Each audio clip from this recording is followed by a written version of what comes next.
എന്നാലും ഞാനൊരു ദിവസം ക്ലാസ് എടുത്തപ്പോൾ കുട്ടിയോട് ചോദിച്ചു, കുട്ടികളെ നിങ്ങൾ എത്ര വരെ ജീവിക്കും എന്നാണ് നിങ്ങൾ വിചാരിക്കണത് എന്ന് ചോദിച്ചു. അപ്പോൾ എല്ലാവരും പറഞ്ഞു, ചിലർ പറഞ്ഞു 70, ചിലർ പറഞ്ഞു 63, ചിലർ പറഞ്ഞു 73. ആരും 80ൻ്റെ മേലക്കാണ് കയറിയില്ല. എന്തിനാ നമ്മൾ ഇത്ര കുറച്ച് ആഗ്രഹിക്കേണ്ട വല്ല കാര്യമുണ്ടോ?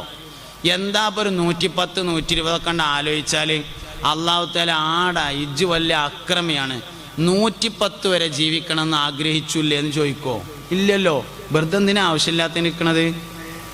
എപ്പോഴും ആഗ്രഹിക്കുമ്പോൾ നീട്ടി ആഗ്രഹിക്കണം. പഠിച്ചോനെ ഒരു 3 സെൻറ്റ് സ്ഥലവും അതിൽ ചെറിയ ഒരു ഓടിട്ട പെരയും തരണേന്നൊന്നും പഠിച്ചോനോട് പറയരുതേ.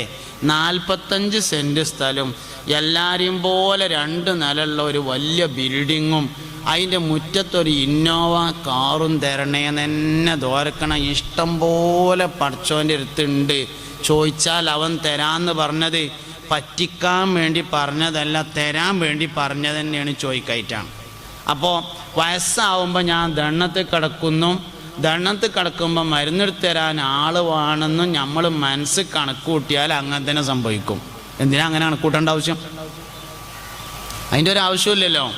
പിന്നെ ഉള്ളത് സ്വത്തും മുതലിന് ഒരു അനന്തരാവകാശി വേണ്ടേന്നാണ്.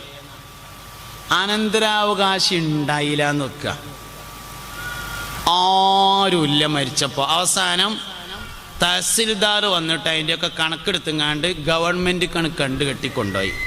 എന്നാൽ നമ്മൾ ഖബർ കിടക്കണ സമയത്ത് മുങ്കർ നക്കീർ അലൈഹിസ്സലാം വന്നിട്ട് ഇരുമ്പിൻ്റെ ദണ്ടും കയ്യിൽ പിടിച്ചിട്ട്, ആടാ ഇജ് കുറേ മുതലുണ്ടാക്കിയിട്ട് ഗവൺമെൻറ്റിക്ക് കൊടുത്ത് വന്നിക്കല്ലേ എന്ന് ചോദിച്ചങ്ങാണ്ട് അടി കിട്ടുമോ?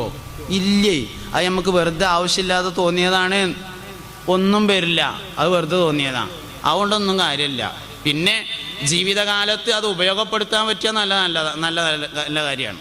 2 വാപ്പുവ ചെയ്തമാതിരി 2 വാപ്പുവജികൾ ചെയ്തു, നല്ല കാര്യമാണ്, വളരെ നല്ല കാര്യമാണ്. അള്ളാഹു അതിൻ്റെ മിസ്രി സവാബിനെ അവരുടെ ഖബറിലേക്ക് എത്തിച്ചു കൊടുക്കട്ടെ.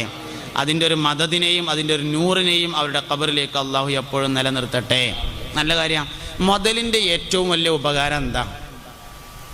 മുതലിൻ്റെ ഏറ്റവും വലിയ ഉപകാരം ആശുപത്രി കൊടുക്കലല്ല, പെരകയറ്റലല്ല, സ്വതക്ക ചെയ്യലാണ് പണത്തിൻ്റെ ഏറ്റവും വലിയ ഉപകാരം. കൂട്ടത്ത് പറഞ്ഞു എന്നേ ഉള്ളൂ. വാസ്തവത്തിൽ നമുക്ക് പണം വേണം, പക്ഷെ പണത്തിൻ്റെ ഉപകാരം എന്താണെന്ന് അറിയില്ല എന്നതാണ്. ചരിത്രം മൊത്തം നിങ്ങൾ പരിശോധിച്ച് നോക്കി. ലോകത്ത് മുതലാളിയായ ഏതെങ്കിലും മുതലാളി ഉണ്ടോ? ഓനോ ഓൻ്റെ വാപ്പേ വാപ്പാൻ്റെ വാപ്പേ സ്വതക്ക കൊടുക്കാതെ മുതലാളിയായിട്ടില്ല. ഇതൊരു വലിയ സത്യമാണ്. കാരണം 1ന് 10 കിട്ടുന്ന ബിസിനസ് സ്വതക്കല്ലാത്ത വേറൊരു ബിസിനസ്സും ഇല്ല. 14%, 17% പലിശ കിട്ടിയാൽ 10 ഇരട്ടിയാവൂല. 100% എന്ന് പറഞ്ഞാൽ 2 ഇരട്ടിയാണ്. 1 ലക്ഷത്തിൻ്റെ 100% എന്ന് പറഞ്ഞാൽ 2 ലക്ഷം ആവുള്ളൂ, 10 ലക്ഷം ആവൂല. 1ന് 10 കിട്ടുന്നത് സ്വതക്ക മാത്രമേ ഉള്ളൂ, വേറെ ഒരു ഇടപാടും അങ്ങനത്തെ ഇല്ല. പക്ഷെ എന്തേ കാര്യം? കിട്ടുമെന്ന് പറഞ്ഞത് മുത്തുനബിയാണ് എന്നുള്ള ഈമാൻ നമുക്ക് ഉണ്ടായില്ല എന്നുള്ളതാണ് പ്രശ്നം. 1ന് 10 കിട്ടുമെന്ന് പറഞ്ഞത് മുഹമ്മദ് നബി സല്ലല്ലാഹു അലൈഹി വസല്ലം തങ്ങളാണ് എന്നും അത് വഹയിൻ്റെ ഇൽമാണ് എന്നും വിശ്വസിക്കാൻ നമുക്ക് കഴിഞ്ഞില്ല എന്നതാണ് യഥാർത്ഥം.